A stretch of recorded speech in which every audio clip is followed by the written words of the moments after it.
Hey hey! Salut à toutes et à tous, très heureux de vous retrouver une nouvelle fois pour cette vidéo qui va aborder un sujet qui n'est pas vraiment beaucoup traité par ici et qui est pourtant essentiel.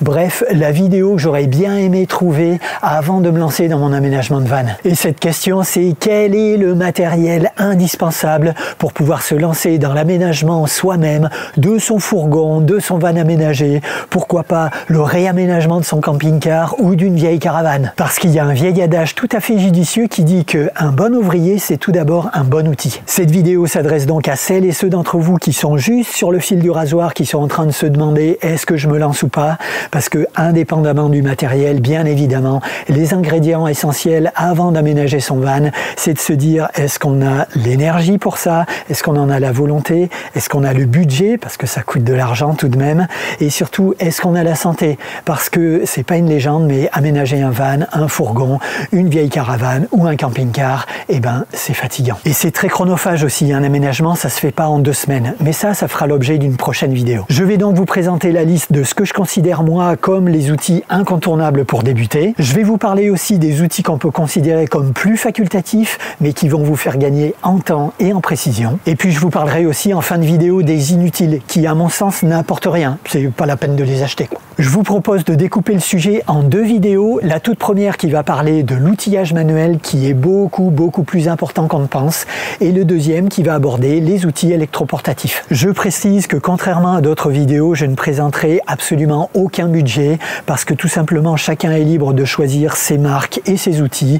Il y a du bas de gamme, du milieu de gamme et du haut de gamme, et ça bien évidemment si vous vous lancez dans des achats, ça influe énormément sur le budget final. Néanmoins, quelques pistes simples peuvent aider à faire tomber le budget. Le prêt tout d'abord. On a très certainement tous dans notre entourage des personnes qui voient moisir au fond de leur atelier des outils manuels ou électroportatifs et ils seraient sûrement très heureux de nous les prêter. Mais il y a aussi la location ou l'achat d'occasion. Mais on a aussi tendance à l'oublier, notamment pour le petit matériel, c'est le don. Il y a des sites qui font ça très bien, et puis les vide-greniers aussi. Parce que le matériel ancien, des fois, il est beaucoup plus résistant que du matériel récent. Par exemple, parce que le manche en bois est beaucoup plus résistant qu'un manche en plastique. Mais avant de vous présenter les différents outils, je vous précise bien que cette vidéo est orientée menuiserie bois. Je vais aborder ici les outils nécessaires à la fabrication des caissons de meubles, des tiroirs, des plans de travail, des habillages, de l'isolation, mais aussi le travail du métal, la découpe de la carrosserie et l'électricité. Mais si avoir le bon outil pour le bon usage est essentiel, la manière de les utiliser est extrêmement importante également. Ces 2 vidéos vont donc être truffées de petites astuces, mais des astuces vraiment importantes qui vont permettre pour chaque outil d'en tirer le meilleur parti et de faire un travail de la meilleure précision possible. Oui, parce que très franchement, je vois certaines choses dans certaines vidéos qui tiennent plus de l'improvisation et qui me montrent que certains concepts sont pas là. Mais c'est pas grave. Et ben on trébuche, on apprend, l'homme il se nourrit de plein de choses et voilà, il progresse. Et le but de cette vidéo, c'est juste ça, montrer de petites astuces qui vont vous faire gagner du temps. On va donc aborder ensemble les essentiels pour mesurer et tracer, découper, percer, visser, dévisser, fixer, coller et assembler, poncer et traiter, ainsi que nettoyer. Ben ça c'est une intro, hein. Je vous les ai vendus les vidéos. Ah ça je vous les ai vendus. Et pour ceux qui découvrent la chaîne, je m'appelle Philou, ça fait 3 ans que j'aménage mon petit van que j'ai appelé Manuka sur la base d'un Peugeot Expert rallongé de 2018 dans lequel j'ai décidé de fabriquer tous mes meubles en bois de palette. J'ai été formé à la menuiserie pendant 10 mois par les Compagnons du Tour de France, à la Fédération compagnonique des métiers du bâtiment à la Chapelle-Saint-Mémin près d'Orléans. D'ailleurs j'ai mis mon t-shirt de l'époque pour leur rendre un petit hommage. D'ailleurs l'autre jour j'ai retrouvé mon titre professionnel 2010, waouh, ça nous rajeunit pas. Bon bref, suite à cette formation, j'ai travaillé plusieurs années en atelier et sur chantier. Non mais oh, mais attends 2 secondes là, tu serais pas en train de raconter ta life? Mais c'est ça, j'en ai bien peur. Ok, je précise que j'ai absolument pas l'intention ici de faire une liste exhaustive, donc ça tombe bien, il y a les commentaires, n'hésitez pas vous aussi à enrichir cette liste avec les outils que vous considérez être indispensables et éventuellement aussi des petites astuces d'utilisation. C'est bon ça, la communauté Manuka. Et enfin, pour être tout à fait transparent avec vous, je précise que cette vidéo n'est absolument pas sponsorisée, les outils je les ai achetés avec mon argent, néanmoins je mettrai éventuellement certains liens intéressants dans la description de la vidéo. Bon, ça va, c'est bon, assez causé là. Vous commencez à connaître mon cri de guerre? Vamos al trabajo!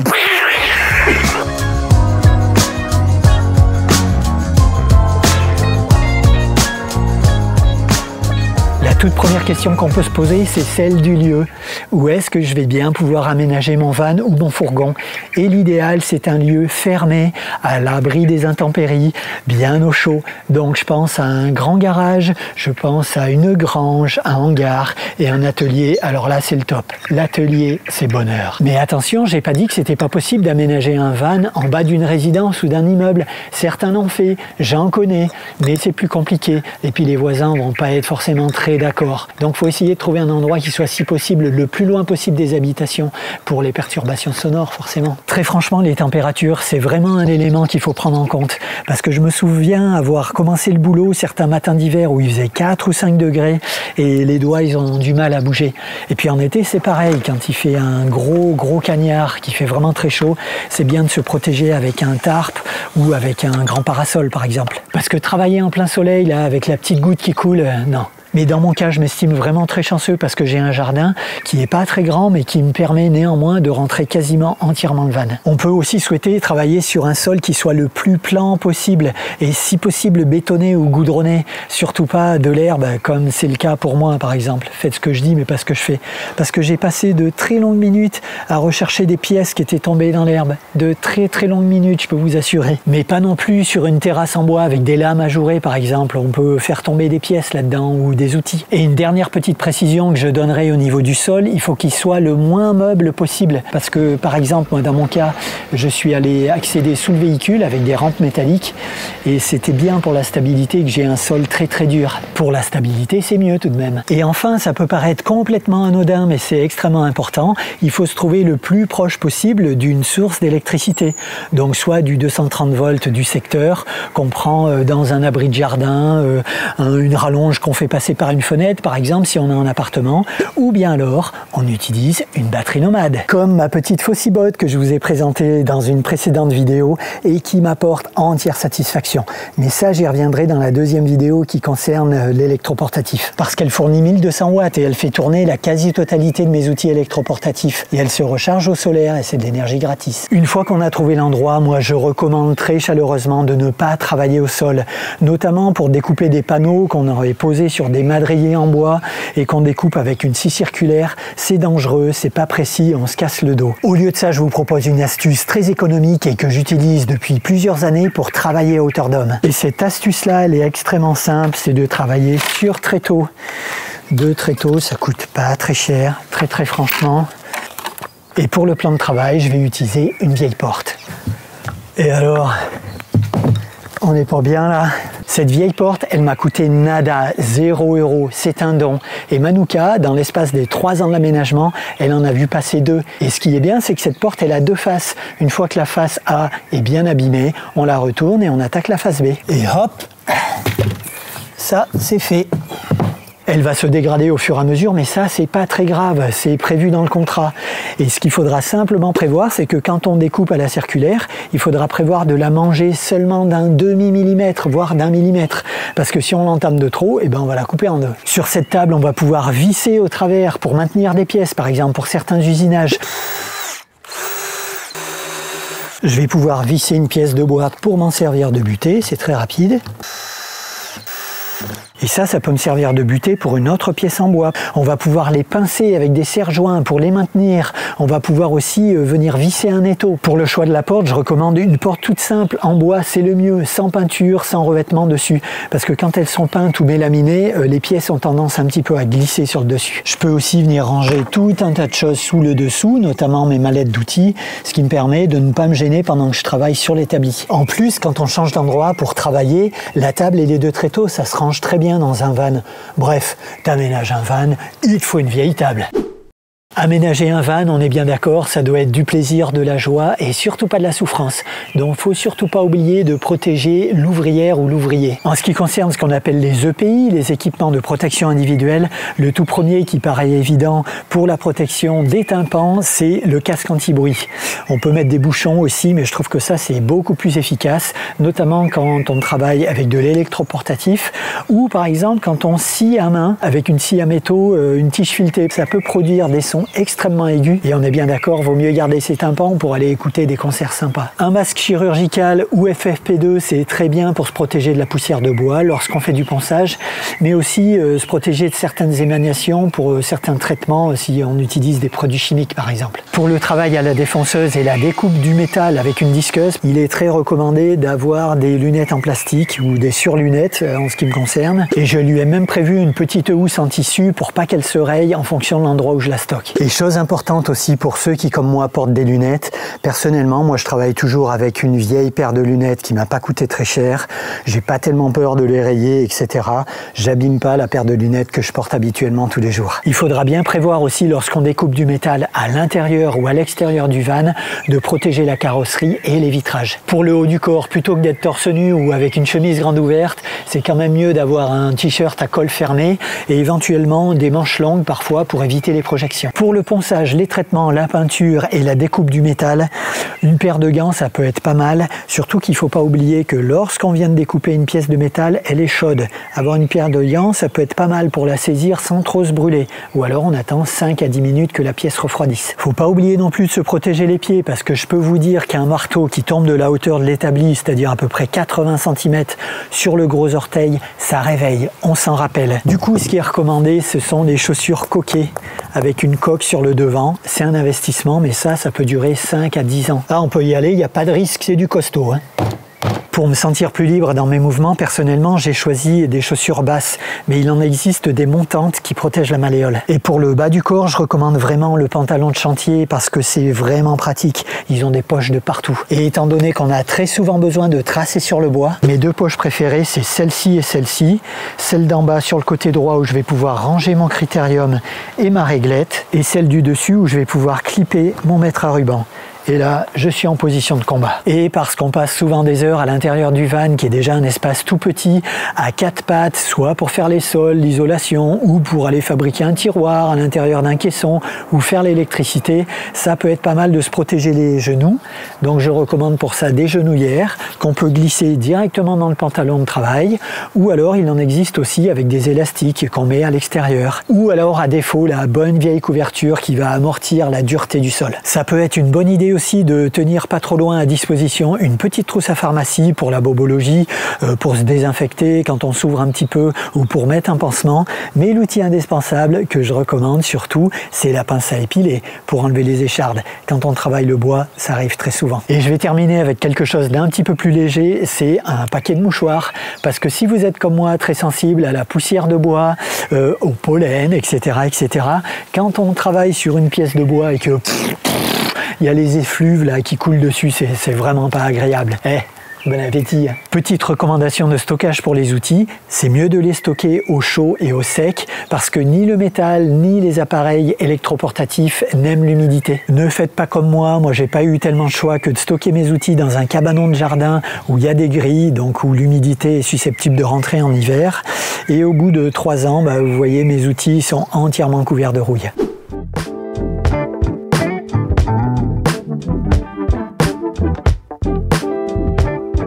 Avant d'aborder le traçage, je vais juste faire un petit rappel rapide sur les différents bois qu'on va être amené à travailler dans le cadre d'un aménagement ainsi que les dérivés. Parlons tout d'abord du bois massif qu'on classe en 2 catégories, le bois dur et le bois tendre. Dans le bois dur, on va trouver nos 2 grandes essences nationales, le hêtre et le chêne, le peuplier, mais il peut y avoir aussi d'autres essences exotiques comme l'okoumé. Et dans la catégorie des bois tendres, qu'on appelle aussi le bois de paille, on va trouver tout ce qui est pin, sapin.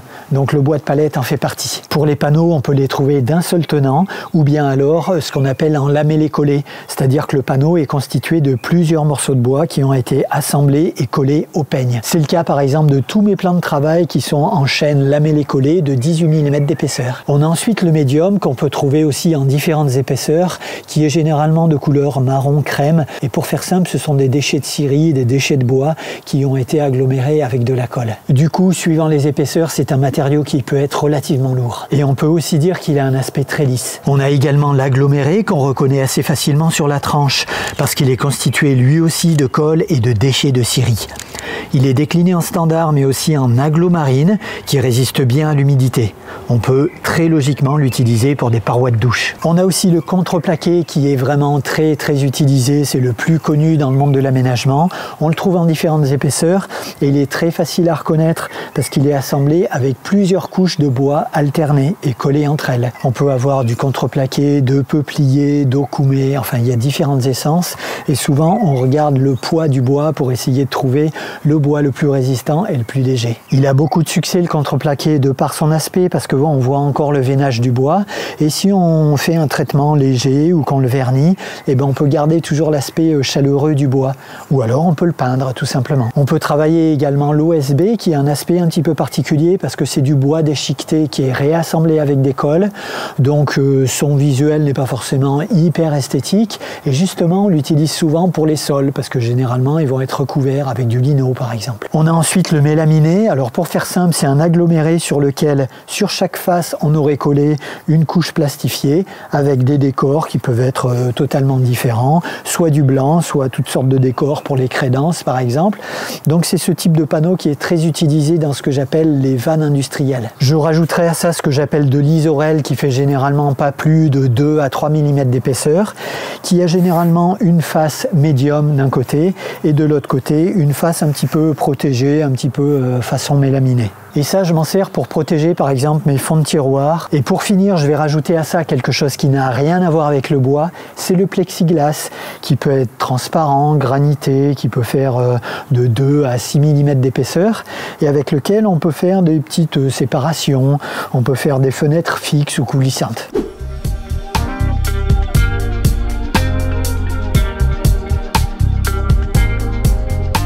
Ceci étant dit, on va maintenant pouvoir parler du traçage qui semble tout à fait anodin mais qui ne l'est pas du tout. On va essayer de faire un traçage le plus précis possible parce que qui dit traçage précis dit découpe précise. Et en menuiserie, on travaille au millimètre près, voire des fois au demi-millimètre. Et il faudra prendre l'habitude, très souvent en menuiserie, les dimensions sont exprimées en millimètres plutôt qu'en centimètres. La majorité du temps, on va venir tracer sur du bois et ça, on va le faire avec un crayon.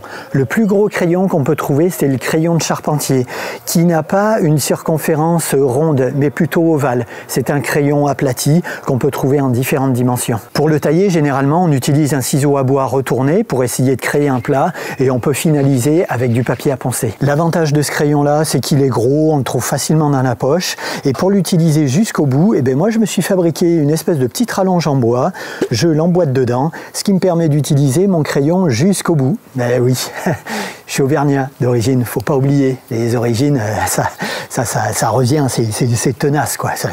Quand on a acheté un truc, on l'utilise jusqu'au bout en Auvergne. Ce que je trouve finalement plus acceptable comme solution finalement, c'est le bon vieux crayon d'écolier, du coup qu'il faudra tailler avec le bon vieux taille-crayon, sachant qu'il y a tout de même un petit inconvénient, c'est que lui, effectivement, il va être précis au début, un petit peu moins après, il faudra le retailler, et on passe un petit peu son temps à tailler son crayon. Au final, la solution que je préconise, c'est le bon vieux Critérium avec des mines 0,5 en HB par exemple.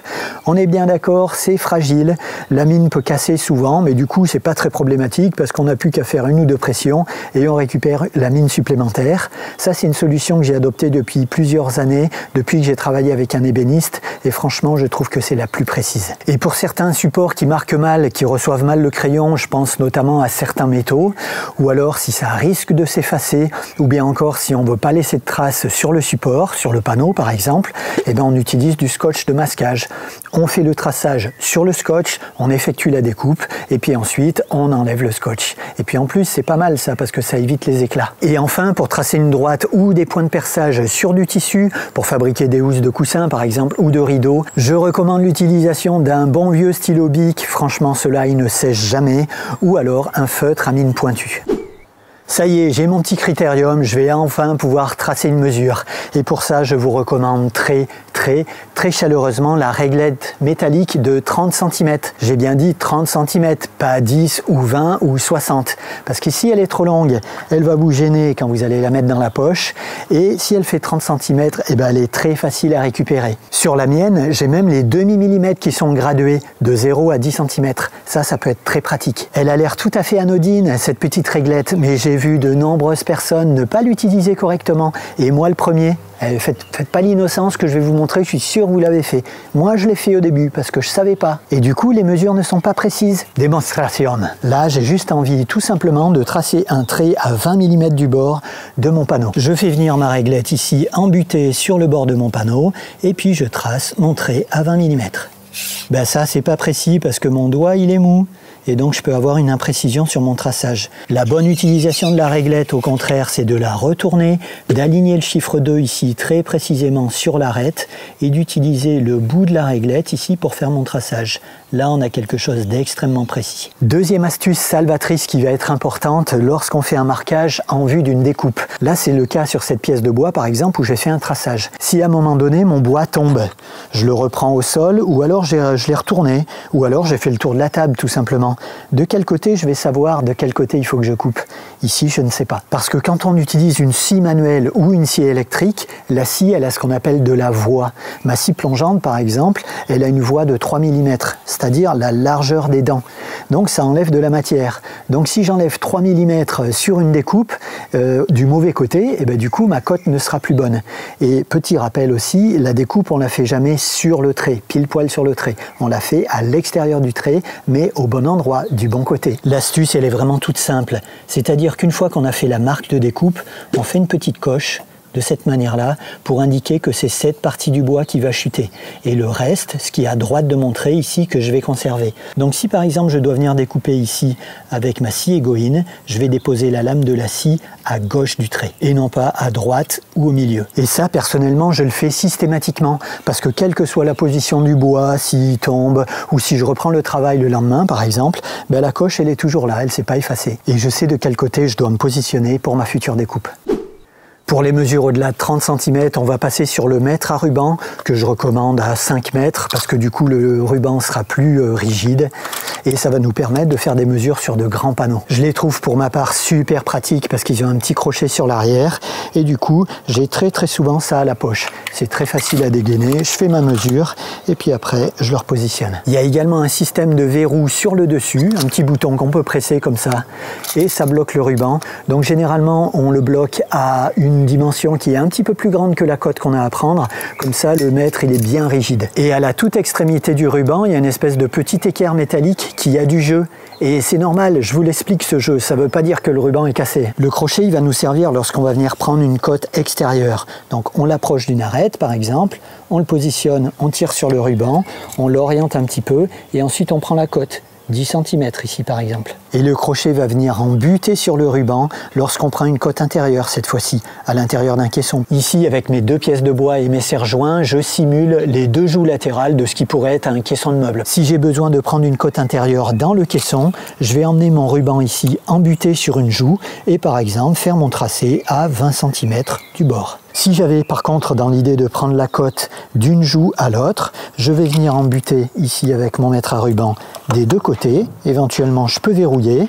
Regardez ma cote ici par exemple qui est de 64,8 et je vais rajouter les 70 mm qui se trouvent inscrits ici au dos du mètre à ruban qui représente le corps. Et une autre astuce consiste à prendre la mesure en deux temps. Par exemple, je vais venir embuter ici de ce côté, prendre une cote simple, 50 ici par exemple, et puis ensuite je retourne mon mètre et je fais la mesure de l'autre côté et j'obtiens 25,4. Quoi qu'il en soit, les deux méthodes me ramènent le même résultat, 75,4.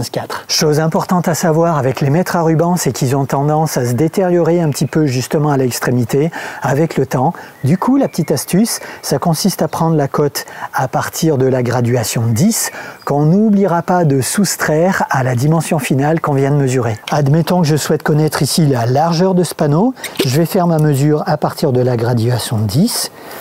Je vais obtenir 608 et je vais retirer mes 10 cm, ce qui fera 508. Je peux le vérifier en faisant une mesure traditionnelle par l'extérieur, en utilisant le petit crochet ici sur une des extrémités et j'obtiens bien mes 508. Je peux d'ailleurs vérifier la qualité de mon mètre à ruban en le comparant avec la réglette, en venant tout simplement me mettre embuté contre un panneau. On constate ici clairement que les graduations correspondent. Un autre outil qu'on va utiliser très régulièrement pour le traçage des angles droits, c'est notre bonne vieille équerre, parce que dans la menuiserie française, on aime bien les angles droits. Généralement, nos caissons, ils sont en angle droit. Il en existe de différents types, mais sur la mienne, il y a une graduation interne qui part de 0 vers l'extrémité de l'équerre et une graduation extérieure qui part de 0 vers l'intérieur de l'équerre. En venant se positionner en applique sur le champ d'un panneau, ça va nous permettre, avec la graduation intérieure, de prendre une cote très précisément, à 50 mm du bord ici par exemple. Et si on vient se positionner en appui contre une joue, c'est la graduation externe qui va permettre de prendre la cote. Ici 80 mm par exemple. Et pour vérifier que mon équerre n'est pas faussé, c'est tout simple, je vais me plaquer bien fortement ici contre le champ d'un panneau. Je vais tracer à l'extérieur et à l'intérieur. Ensuite, j'aurai plus qu'à retourner mon équerre, presser fortement contre le champ et refaire un traçage extérieur, intérieur. Normalement, les traits doivent se correspondre. Pour faire de jolies coupes à angler dans les angles, on peut utiliser la butée à 45 degrés. Il suffit de la présenter ici sur un champ, de bien presser, et là on va pouvoir faire une jolie droite, un joli segment à 45 degrés. Si je la retourne, je peux faire la même chose de l'autre côté. Et pour vérifier qu'une pièce de bois a bien été équarrie, c'est-à-dire qu'on a un angle droit dans chacun des angles ici, il suffit de présenter chacun des angles ici au niveau de l'équerre et de faire de proche en proche. Cette pièce de bois, par exemple, elle a l'air d'être pas mal du tout. Et c'est toujours mieux de travailler avec des planches en bois qui ont bien été équarries, parce que quand on les colle, on les assemble cul à cul, comme je dis souvent, entre elles pour faire du panneau, comme je l'ai fait avec mon bois de palette. Ben c'est toujours mieux, parce que si on les assemble et qu'elles ont été très mal équarries, eh ben on va avoir un espèce de panneau qui danse vers le haut, vers le bas, et qui ne sera pas complètement plan. Autre recommandation, lorsqu'on fabrique un caisson de meubles, par exemple, c'est toujours recommandé de faire ce qu'on appelle un assemblage à blanc, c'est-à-dire sans colle, et de vérifier avec l'équerre que tous les angles droits sont bien des angles droits. Et seulement à ce moment-là, on peut passer au collage, faire un assemblage avec des tourillons par exemple, avec des lamellos, avec du vissage, ou alors une combinaison de lamellos vissage, tourillons vissage, ça aussi c'est possible. Dans mon exemple ici, j'utilise une petite caisse en bois que je m'étais fait pour ranger mes outils de défonceuse. Et bien ici, je peux venir dans l'angle avec mon équerre et vérifier par exemple que cet angle droit est bien un angle droit et qu'il n'est pas soit fermé, soit ouvert. On peut avoir tendance à penser au départ qu'un petit écart angulaire, soit entrant, soit sortant, sur un angle droit, c'est pas très grave. Mais il faut bien garder en tête que si on reporte cet écart angulaire sur de grandes distances, sur 1 mètre, sur 2 mètres, voire plus, eh bien au bout de la planche, on va avoir des écarts vraiment importants qui vont se compter en millimètres, voire en centimètres. Autre astuce importante également lorsqu'on a envie de vérifier l'équerrage d'un panneau cette fois-ci, c'est-à-dire qu'un rectangle est bien un rectangle. Donc là par exemple, dans ce panneau, j'ai envie de découper une longueur de 30 sur une largeur de 10. Donc je me fais une première coche ici. Ensuite, donc je me positionne sur le 30 ici. Je fais mon repère de l'autre côté. Donc là, j'ai bien une largeur de 30. Ensuite, je vais utiliser avec mon équerre la graduation intérieure. 10 ici, 10 ici. Et ensuite, j'ai plus qu'à rejoindre mes deux extrémités. Pour vérifier l'équerrage ici, ça c'est facile, donc je sais que cet angle droit, il est bien correct. Ici c'est pareil, je peux le faire avec mon équerre. Donc ici, j'ai bien un angle droit. Par contre, ici, ça va être difficile de vérifier que j'ai bien un angle droit. Donc la petite astuce, c'est de prendre le mètre à ruban, de prendre la cotation de 10, comme j'ai expliqué tout à l'heure, mesurer la diagonale, bien précisément. Donc par exemple ici, j'ai 41,7 et puis faire la même chose de l'autre côté. J'ai bien mes 41,7. Si la longueur des diagonales est strictement identique, alors je peux dire que ce panneau, eh bien, c'est un rectangle. Je pourrais faire mes petites coches pour dire ce que je vais découper, pour dire que c'est bien la partie intérieure ici que je vais conserver. Cette vérification, il faut absolument la faire avant de découper, parce que si on a déjà découpé, c'est trop tard. Alors je sais pas vous, mais en ce qui me concerne, quand j'ai commencé la menuiserie, j'étais pas très sûr de moi. Donc je me suis dit, Philou, t'es un gros malin, tu vas découper tes panneaux plus grands que la cote dont tu as besoin. Bah ça, sauf exception, en fait, c'est pas une bonne idée, parce qu'on perd du temps à réajuster, etc. Donc moi je dis, il faut juste se faire confiance et et découper les panneaux dans les dimensions exactes dont on en a besoin. Lorsqu'on a besoin de tracer un angle droit sur une plus longue distance, on peut s'acheter ce qui s'appelle une équerre de maçon. En ce qui me concerne, je voulais pas mettre ce budget-là, donc je me suis fabriqué l'équerre du pauvre avec du bois de palette, comme d'habitude. Ça m'a juste coûté quelques vis. Alors c'est peut-être moins précis, parce que du coup c'est du bois, il est susceptible de travailler. Mais néanmoins, avec mon pote Pythagore, j'ai pu me solutionner et j'ai constaté que c'était relativement précis. Pour un petit rattrapage, la vidéo se trouve juste là. Dans la rubrique traçage, on enchaîne avec les arcs de cercle ou les cercles réguliers. Et pour ça, un bon vieux compas d'écolier, c'est très bien. Ça peut nous servir à dessiner un arrondi sur le bord d'un plan de travail, par exemple. Admettons que je souhaite tracer ici un arc de cercle de 3 cm de rayon, donc 6 cm de diamètre. Et je vais utiliser ma petite réglette, me mettre sur le 10 ici. Ensuite, j'ouvre mon compas jusqu'au 30. Ensuite, je peux utiliser ma réglette intérieure ici sur l'équerre pour venir chercher ici le centre de mon rayon. Et puis après, ça nous rappelle l'école. Je viens au centre ici et j'ai plus qu'à tracer mon arc de cercle. Magnifique. Après, je peux faire un petit traçage ici, un petit marquage pour expliquer que je vais me débarrasser de cette partie-là. Et quand on n'a pas de compas et que le rayon du cercle est plus de l'ordre du ressenti, pourquoi pas utiliser une pièce de monnaie par exemple, une bonne vieille pièce de 1 €, un couvercle. Voilà, en gros n'importe quelle forme qui puisse être régulière. Voilà, ici j'ai un récipient que je peux retourner, etc., etc. À partir du moment où la forme est régulière, ça peut nous faire de jolis cercles. Et si on veut tracer des arcs de cercle sur de plus grandes distances, il y a toujours la bonne vieille technique du clou et du fil de cuisson. Et hop, c'est pas beau ça.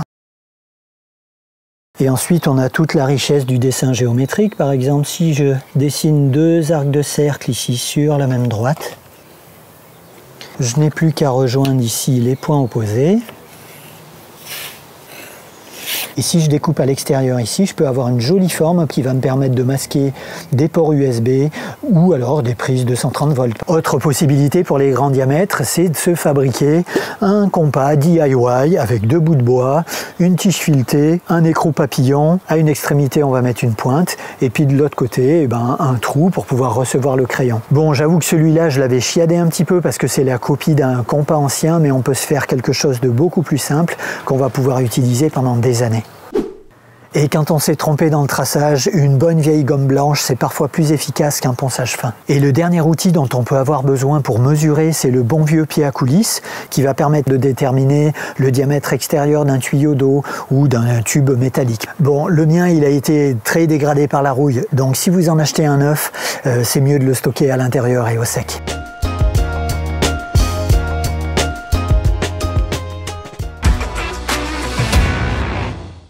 Au fond d'un atelier et qui serait peut-être les personnes qui possèdent dans leur atelier et ça pédale dans la semoule.